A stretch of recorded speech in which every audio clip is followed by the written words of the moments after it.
ICE, proof of citizenship, right now. Passport, birth certificate. Excuse me? I'm an American citizen. I'm eating breakfast. What's this about? Driver's license doesn't prove citizenship. Could be fake. I need a passport or birth certificate. You have that? I don't carry my birth certificate. That's a valid Ohio license. You have no legal basis to demand I'm calling one. my attorney. I have Hashtag racist ICE agents try to arrest black man in diner. Unaware he's an undercover FBI. Agents suspended ICE agent Derek Santos. Badge number 4729 with 8 years at the agency. Walked into Martha's Diner and immediately zeroed in on a black man sitting alone in a corner booth eating lunch. He approached with his partner, Agent Rachel Kim, demanded proof of citizenship, and accused the man of being an illegal immigrant despite having no probable cause or reasonable suspicion. When Marcus Thompson calmly explained he was an American citizen born in Ohio and showed his driver's license, Santos called it insufficient and demanded a passport or birth certificate on the spot. Despite the diner owner stating Thompson was a regular customer who'd been coming for years, Santos insisted on detaining him for verification at an ICE facility. When Thompson pulled out his phone to call his attorney, Santos grabbed it from his hand, accused him of being combative, and called for backup to arrest him for obstruction. What Santos didn't know was that he had just racially profiled an undercover FBI agent who was conducting surveillance on a completely different case in that exact diner. That Thompson's entire team was watching from a van across the street with audio and video equipment recording every word, and that his decision to detain an American citizen for eating lunch while black would end with immediate suspension, federal charges for civil rights violations, termination from ICE, a $4.8 million lawsuit, and a Justice Department investigation that would expose a pattern of racial profiling affecting over 300 American citizens who had been illegally detained by Santos and his unit over the past 6 years. Before we go further, what city or country are you watching from? Drop it in the comments. We love seeing where you're tuning in from. If you believe eating lunch while black shouldn't result in being questioned about your citizenship, then like this video and subscribe. Special Agent Marcus Thompson had been sitting in booth 7 at Martha's Diner for approximately 90 minutes, nursing his third cup of coffee and picking at a turkey club sandwich that had gone cold an hour ago. At 41 years old, Thompson was a 16-year veteran of the Federal Bureau of Investigation, currently assigned to the agency's Organized Crime Division. He was conducting surveillance on a suspected money laundering operation, and the diner across from the target location provided the perfect vantage point with clear sight lines to the business they were monitoring. Thompson was dressed in plain civilian clothes, jeans, a gray Henley shirt, and a lightweight jacket that concealed his FBI credentials and his service weapon. He looked like any other customer taking a long lunch break, reading news on his tablet while occasionally glancing out the window. His surveillance team, 2 other agents, sat in an unmarked van parked half a block away with high-definition video and audio equipment pointed at both the target location and, as backup protocol required, at Thompson's position in the diner. The diner itself was a classic American establishment that had been serving the neighborhood for 40 years. Red vinyl booths, checkered floor, a long counter with chrome-trimmed stools, and the constant smell of coffee and bacon grease. Martha Wilson, the 68-year-old owner, knew most of her regular customers by name, including Thompson, who'd been using her diner as a surveillance post on and off for the past 3 months during this investigation. Thompson was reviewing photos on his tablet when the diner door opened and 2 people walked in wearing tactical gear that immediately caught his attention. ICE agents, based on the patches and equipment. A Latino man in his late 30s and an Asian woman in her early 30s. Both carrying themselves with the aggressive confidence of federal law enforcement. Thompson didn't think much of it initially. ICE agents occasionally came through the area. He went back to his tablet, keeping one eye on his target building across the street. Then he noticed the male agent was staring directly at him. ICE agent Derek Santos had been with Immigration and Customs Enforcement for 8 years, and in that time, he developed what he considered a sixth sense for identifying undocumented immigrants. When he walked into Martha's Diner for a quick lunch break and saw a black man sitting alone in a corner booth, something in his biased mind triggered immediate suspicion. Santos had a documented history of racial profiling that his supervisors had repeatedly overlooked. Over his 8-year career, he'd made 347 citizenship checks, 312 of them involving people of color despite working in an area that was 60% white. He'd detained 89 people for verification, 84 of them minorities. And he'd never once questioned a white person's citizenship status in a random encounter. His partner, Agent Rachel Kim, was newer to the agency with only 3 years of experience. She'd learned quickly that questioning Santos's judgment led to hostile work environments and negative performance reviews, so she'd stopped pushing back on his questionable stops months ago. Santos walked directly to Thompson's booth, his hand resting on his belt near his credentials. "Afternoon," he said, his tone already carrying an edge of authority and suspicion. "I'm Agent Santos with Immigration and Customs Enforcement. Can I see some identification?" Thompson looked up from his tablet, his expression showing polite confusion. "I'm sorry, is there a problem, Agent?" "I'm conducting a routine verification check," Santos said, though there was nothing routine about randomly demanding ID from a person sitting in a diner.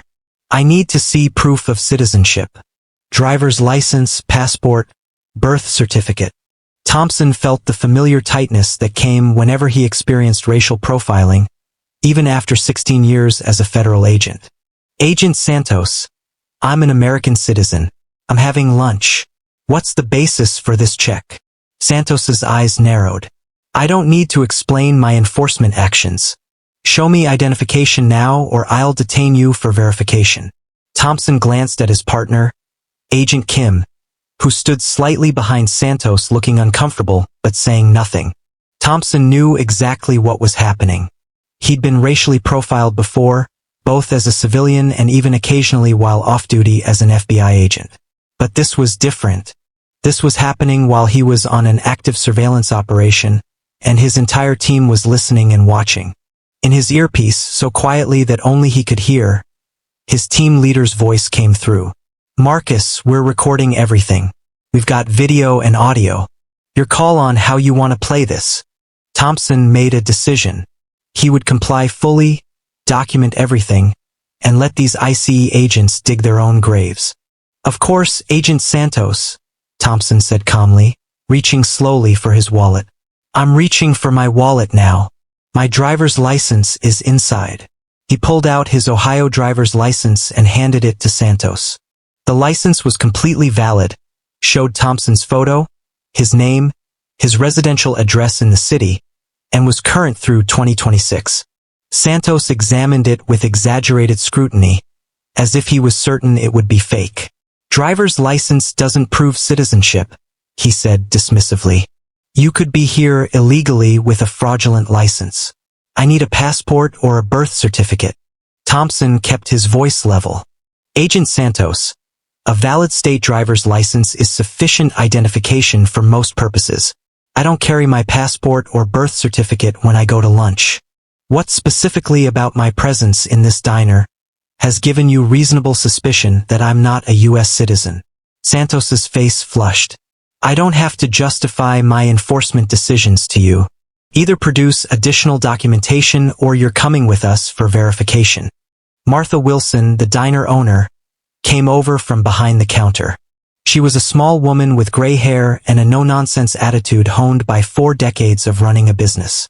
"Excuse me, agents, but Mr. Thompson is a regular customer here. He's been coming to my diner for months. There's no problem. Please let him eat his lunch." Santos turned to her sharply. "Ma'am, this doesn't concern you.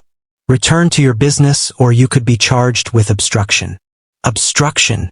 Martha's voice rose. "He's eating a sandwich. He hasn't done anything wrong." Other customers were starting to watch now. An elderly couple in booth 3, a construction worker at the counter, a young woman in booth 5 who discreetly pulled out her phone and started recording.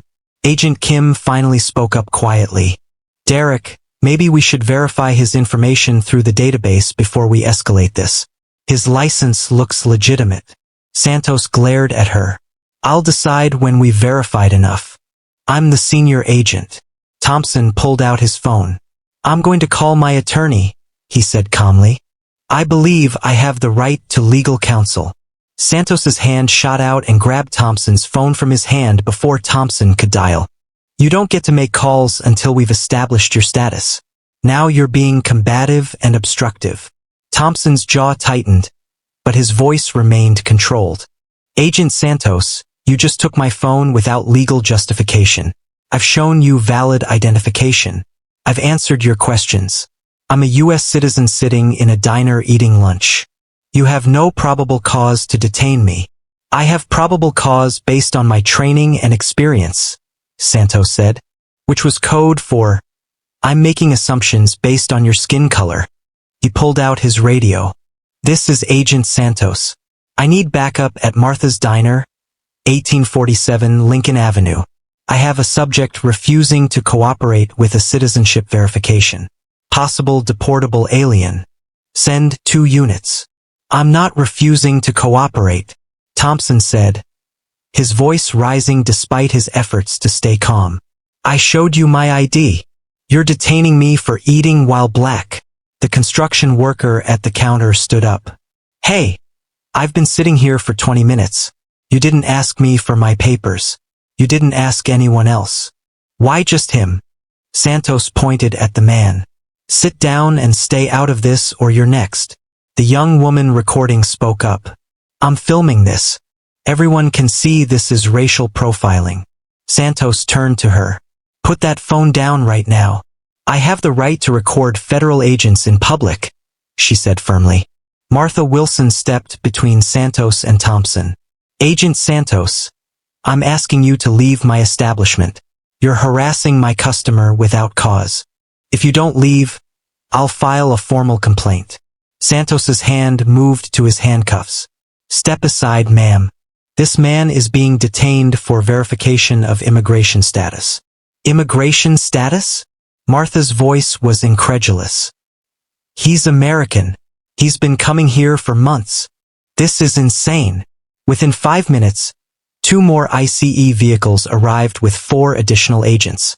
6 federal agents now surrounded Thompson's booth, all taking their cues from Santos about how to treat the situation. Santos addressed the other agents. Subject refuses to provide adequate proof of citizenship. Has only a driver's license which could be fraudulent. He's been combative and attempted to make unauthorized phone calls. We're taking him to the facility for verification. One of the responding agents, an older white man who looked uncomfortable, spoke up. Sarge, his driver's license appears valid. Maybe we should run it through the system first before we detain him. Santos's face went red. I'm the lead agent on this stop. I make the determinations. Cuff him. Thompson looked at the circle of agents surrounding him. He thought about his surveillance operation that was now completely blown. He thought about his team watching from the van. He thought about the 16 years he'd served as an FBI agent, the cases he'd worked, the criminals he'd caught. And he was about to be arrested for eating lunch while black.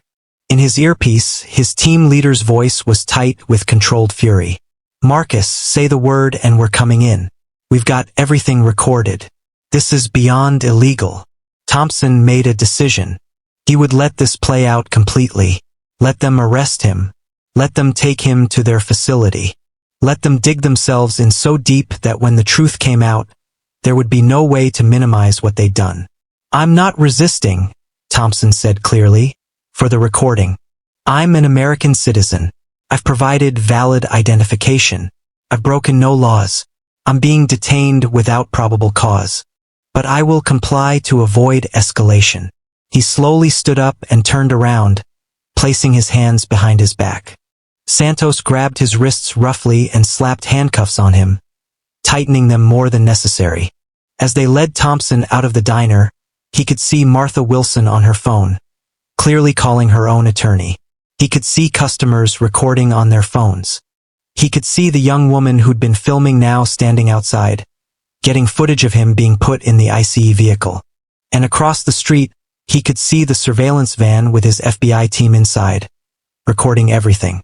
Santos drove Thompson to the ICE detention facility on Monroe Street, a nondescript government building with holding cells for people awaiting verification or deportation proceedings. During the 20-minute drive, Santos kept up a running commentary. You know what your problem is? People like you think you can just refuse to cooperate with federal agents. You think you can just sit in diners without proving you have the right to be in this country. That's not how it works. We have laws, immigration laws, and I enforce them. Thompson said nothing. He sat in the back seat, handcuffed, and counted the minutes until this disaster reached its inevitable conclusion. At the facility, they processed him like any other detainee. They took his wallet, his phone, his keys. They photographed him. They fingerprinted him. And they put him in a holding cell with 3 other people who looked just as confused and frightened as Thompson was angry. Thompson sat on the metal bench and waited. He'd asked to make a phone call 4 times. Each time he was told he'd get his call after processing was complete. Each time they walked away. What Santos didn't know was that the moment Thompson's fingerprints hit the system, an automatic flag was triggered. Every FBI agent's fingerprints are in a federal law enforcement database with special alerts. When an agent is fingerprinted by any other law enforcement agency, notifications go out immediately to FBI headquarters, to the agent's field office, and to their direct supervisor. Thompson had been sitting in that cell for approximately 47 minutes when 3 things happened simultaneously. First, Thompson's FBI supervisor, Assistant Special Agent in Charge Patricia Reeves, received an automated alert that one of her agents had been fingerprinted by ICE at a detention facility. She immediately called ICE leadership. Second, Thompson's surveillance team, having watched the entire interaction, had already contacted FBI headquarters with video and audio evidence of the unlawful detention. Third, a very angry assistant director from the FBI's Civil Rights Division placed a call to the director of ICE, demanding an immediate explanation for why one of their undercover agents had been racially profiled and illegally detained. At the ICE facility, Santos was filling out paperwork when his supervisor, Deputy Director Thomas Walsh, burst into the office looking like he'd seen a ghost. "Santos, what the hell did you do?" Walsh demanded. Santos looked up, confused. "Sir, I detained a subject for citizenship verification. Standard procedure." "Standard procedure?" Walsh's voice rose. "You detained an FBI agent, a federal agent conducting an undercover operation. The FBI just called me directly. They have video and audio of the entire interaction. They're claiming racial profiling, unlawful detention, and civil rights violations." The color drained from Santos's face. "FBI? But he didn't identify himself as..." "He didn't have to identify himself." Walsh cut him off. "He's an American citizen eating lunch in a diner. He showed you a valid driver's license. You had 0 probable cause for that stop. What the hell were you thinking?" Agent Kim, who had been sitting at a nearby desk, looked like she wanted to disappear into the floor. "Bring him out," Walsh ordered. "Right now. Release him immediately and return all his property." They brought Thompson out of the holding cell. Walsh stood in front of him, his face showing a mixture of embarrassment and fear. "Special Agent Thompson," Walsh said formally, "on behalf of ICE, I apologize for this incident. There has been a significant error in judgment. You're being released immediately with our sincere apologies." Thompson's face was stone cold. "An error in judgment? Agent Santos racially profiled me in a public place, demanded citizenship papers without probable cause, confiscated my phone illegally, ignored witnesses who vouched for me, and detained me despite my compliance and valid identification. That's not an error in judgment. That's a civil rights violation." Walsh had no response because Thompson was absolutely right. Thompson collected his belongings. His phone showed 47 missed calls. His wallet had been carelessly tossed in a plastic bag. His FBI credentials, which had been in his jacket pocket the entire time, were now visible to everyone in the room. Santos stood frozen, staring at the FBI badge and credentials that had been on Thompson's person the entire time he was detained. If Santos had simply asked Thompson if he had any other identification, if he'd conducted even the most basic verification, if he'd treated Thompson like a human being instead of a suspected criminal based solely on skin color, none of this would have happened. Thompson looked directly at Santos. Agent Santos, you saw a black man eating lunch and you assumed I was an illegal immigrant. You had no evidence, no probable cause, no reasonable suspicion. Just your racist assumption that a black man in a diner must not belong in this country.